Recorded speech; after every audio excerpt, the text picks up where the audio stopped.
previous session we discussed about the general properties of gymnosperms. In today's session we are going to take up the next concept, that is life cycle of angiosperms. So here, as we learnt about bryophyte and gymnosperm, they exhibit different stages of their lifespan and they show sporophytic and gametophytic development, and some of the span of its life is completed in sporophytic condition and other portion is completed in gametophytic stage. In the same way, angiosperms also exhibit both the stages of development. One is sporophytic development and the other is gametophytic development. So now we will start understanding the life cycle of angiosperm in detail along with the structures.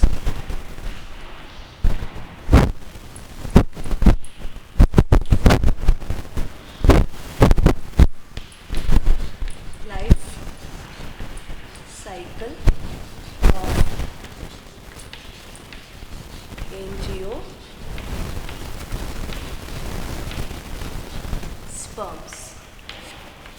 So when we discuss about any of the plant body and we are taking angiosperm, that's why these are flower producing plants. So here the flowers are of two types. One is unisexual flowers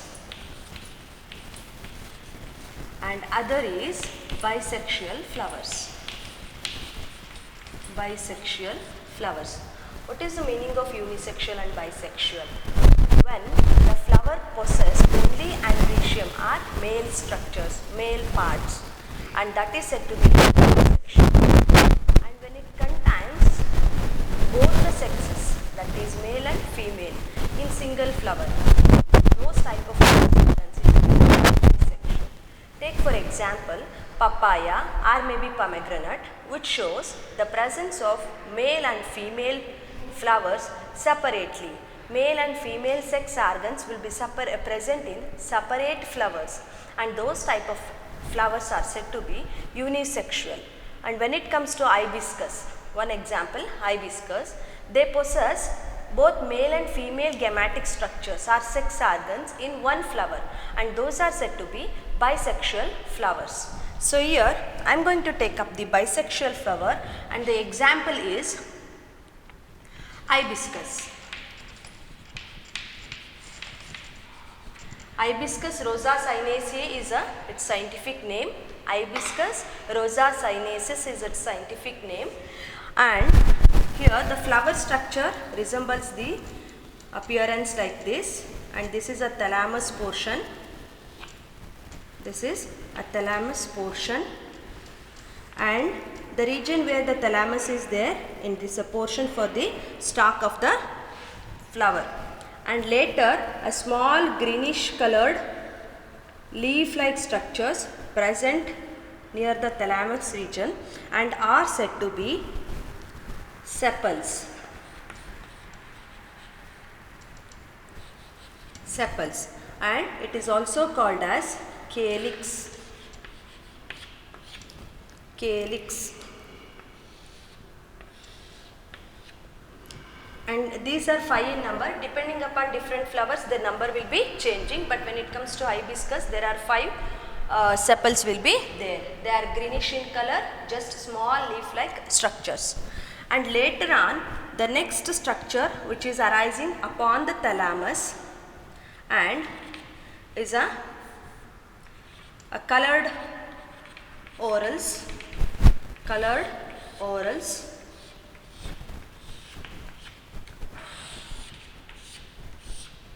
I am just writing the rough diagram of this like this, and these are said to be petals, and they are commonly called as corolla. In biological name, it is said to be corolla. Calyx and corolla.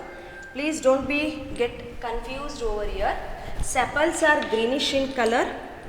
Sepals are greenish in color, green in color, and petals are colored, and except green it will be of red or yellow like this.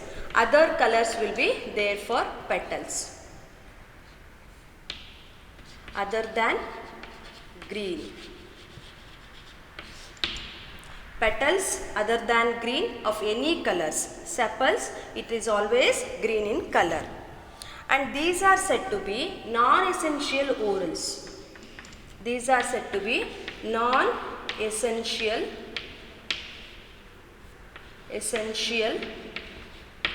orals.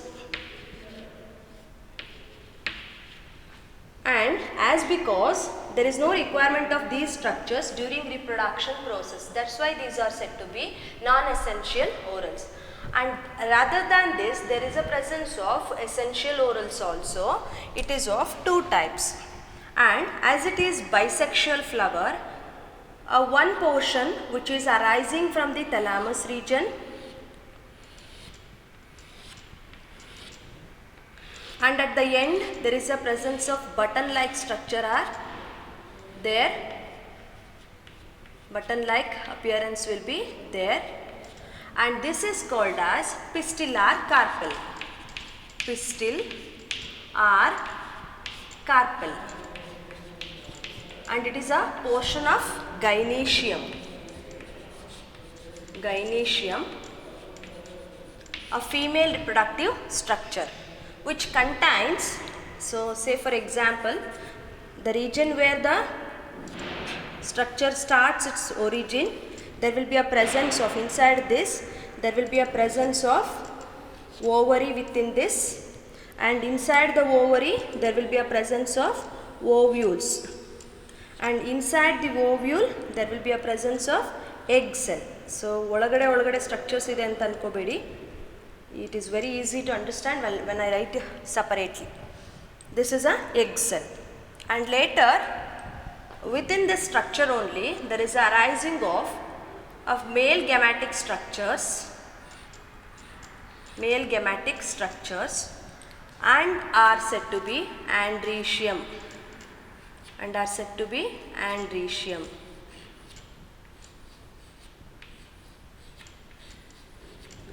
See, these are androecium. Stamens anteli helteve. Stamens which are the part of androecium. This is male reproductive structure and this is female reproductive structure. So this is regarding the reproductive structures. And now we will start with the life cycle. As it is the presence of one of the plant with the underground root, and we will take a taproot system, and these are the roots, and later the aerial portion is a shoot system which bears a bisexual flower over here. I am writing different flower. Okay, this is a bisexual flower and its leaves also. Like this it will be there.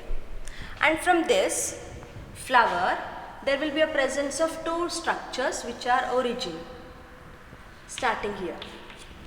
And first we will find out the male structure, later we will take up the female one.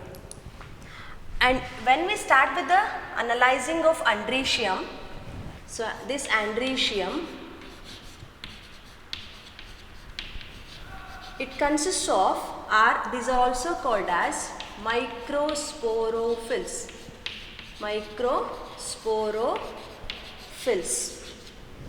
And these are having stamens. So these are called as stamens. Within stamens there is a presence of anther.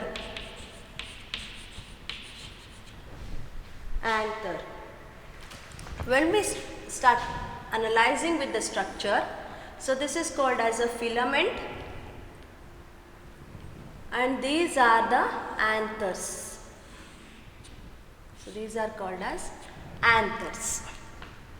And later this anther consists of a TS-of-anther. If we observe the TS-of-anther structure, it is just having the butterfly shaped structure.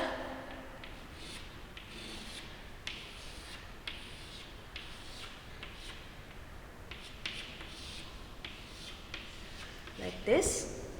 And later within this you are going to study about the TS of anther in next year, and there will be a presence of pollen mother cells and pollen tetrads. And this pollen tetrad, so this is a TS of anther. By the process of dehiscence, rupturing, they show the structure like this. Later on, this consists of pollen mother cells. 4 pollen tetrads will be there, and out of one out of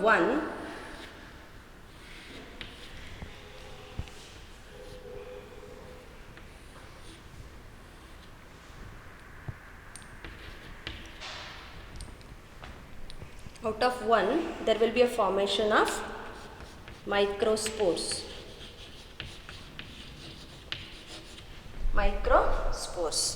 And these microspores later, so you can take this as pollen grains also,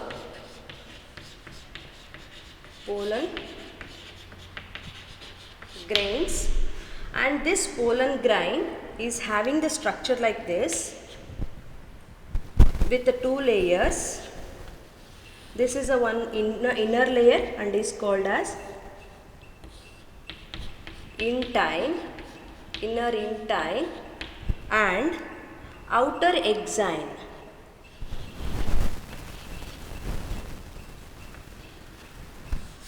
Outer exine, and you will the structure will be discussed in the next year, and it consists of 2 cells. One is generative cell and other is vegetative cell. And by this pollen grain there will be a formation of, by the process of germination. So here is a process called as germination. It is the formation of male gametes. From this pollen grain, through germination, pollen tube is developed, and within this pollen tube there will be a presence of 2 male gametes. 2 male gametes will be formed, and when you find out these 2 male gametes, there will be a fusion takes place between these two from the other structures which are coming from the female part. So now we will take up the female structures in detail. The microsporophylls are the male structures, are called as andrecium, and the other is megasporophylls.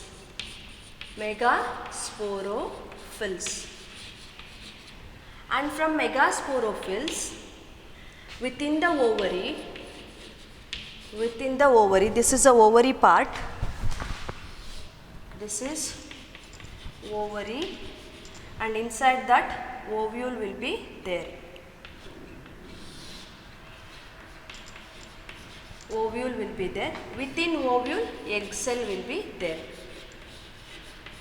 And in the last year, 10th standard, you have discussed about the structure of embryo sac and ovary, all those things. So when you come up with the structure of ovary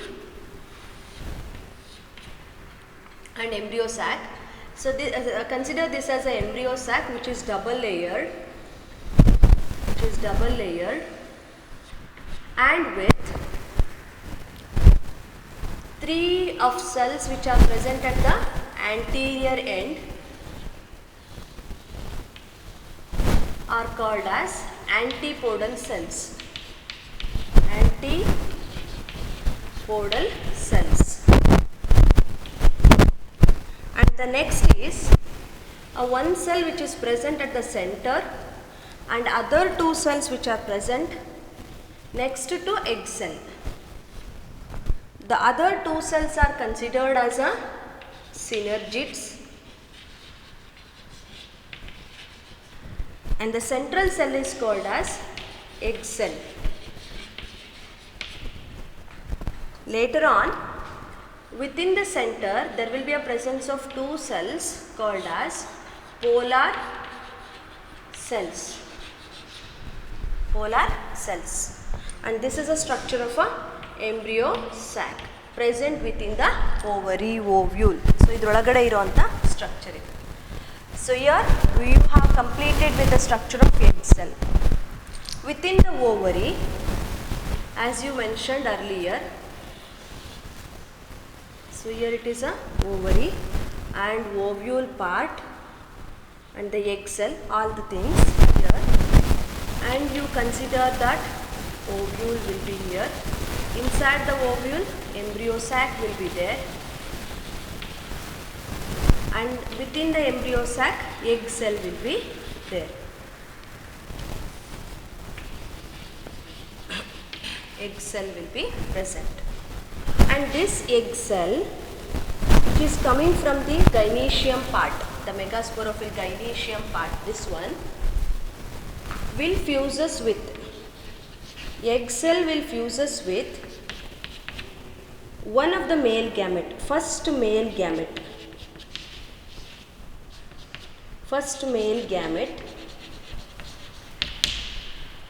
and that will forms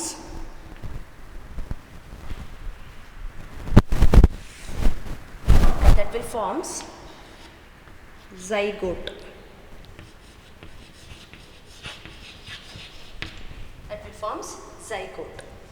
so ಅರ್ಥ ಆಗ್ತಿದೆ ಇಲ್ಲಿ. First ನಿಮಗೆ complete ಮಾಡ್ತೇನೆ structure and later I will explain. So here the egg cell which is coming from the embryo sac will fuses with the first male gamete and will forms a zygote. And the other male gamete which is present within the germinated pollen grain is going to fuse with polar cells present in the embryo sac. So here the second portion, so this is one first structure formed,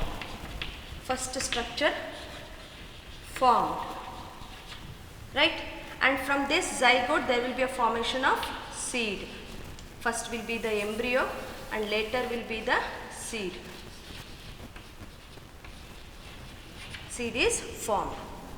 See now in the second condition,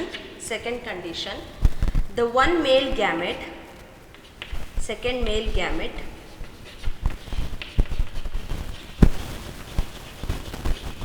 fuses with polar cell of a embryo sac, and later this will forms a fruit.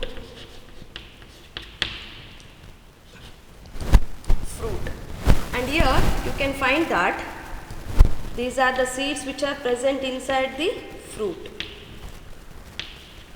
and outer covering will be there. I will take a apple fruit. This is an axis and the seeds are covered by fruit. So in this way it will be there. After the completion of its development and its lifespan, everything is over, and later the seeds will shed off from the fruit, and again the seeds will germinate and present with the new plant body. So this is a thing where the process of development of a angiosperm will take place. So now we start understanding the concept here. As it is a sporophytic plant body, and majority of the lifespan is completed by a sporophytic plant body itself, and it consists of a bisexual flower. Inside this there will be a presence of andrecium and gynoecium portion, and are called as microsporophylls and the megasporophylls separately. And in andrecium there will be a presence of stamen structures, and where they possess with the anther. By dehiscence or rupturing, they will form a pollen tetrad, that is a TS of young anther, and this young anther consists of microspores are the pollen grains. This by germination, the structure of pollen grain is this, and by germination it will be developed with the two male gametes, and this is over till the formation of a male gametes, and it is called as gametogenesis. Gamete means the cells, genesis means formation. Gamete cell formation is nothing but gametogenesis. And from megasporophyll side, the ovary will be there, inside that ovule will be here, and ovule consists of embryo sac. Inside the embryo sac egg cell will be there, and this structure is explained over here, embryo sac structure with the egg cell, and this egg cell will fuses with the first male gamete, that means one of the male gamete, and will forms a embryo, and later First will forms a zygote, then it is developed into an embryo, later by seed.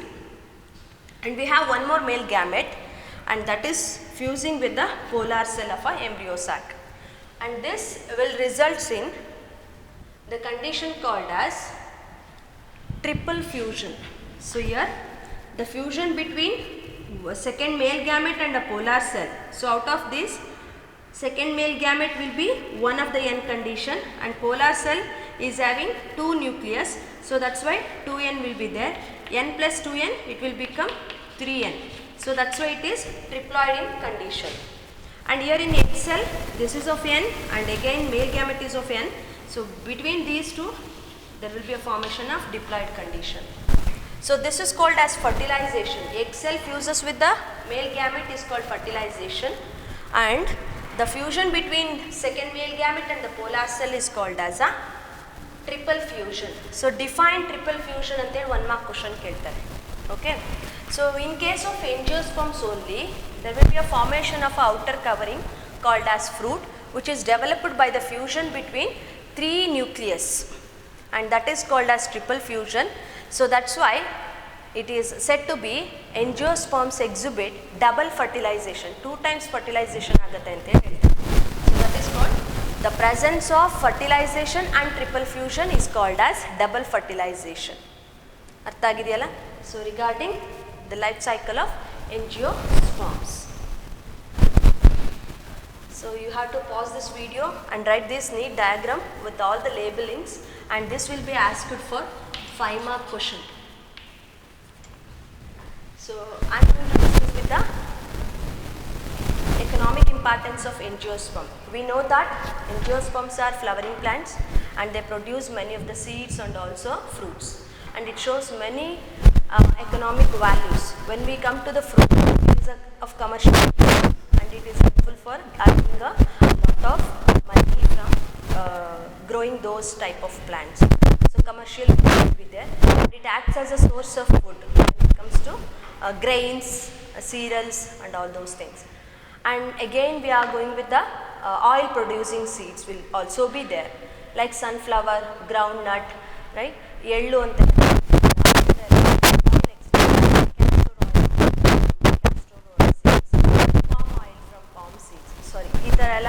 extract ಮಾಡ್ತೀವಿ. So that means oil extraction is also obtained from the angiosperms, one of the importance. And cereals and grains are obtained from angiosperms again. You are getting fruits from the angiospermic plants. Like for example, this one, mango, jackfruit, or pomegranate, or maybe guava, or any of the jamun. So ನೇರಳೆಹಣ್ಣು ಅಂತ ಹೇಳ್ತಿರಲ್ಲ ಅದು, sapota. So like these type of plants provide fruits. In the other hand, you can get a furnitures also, or timber.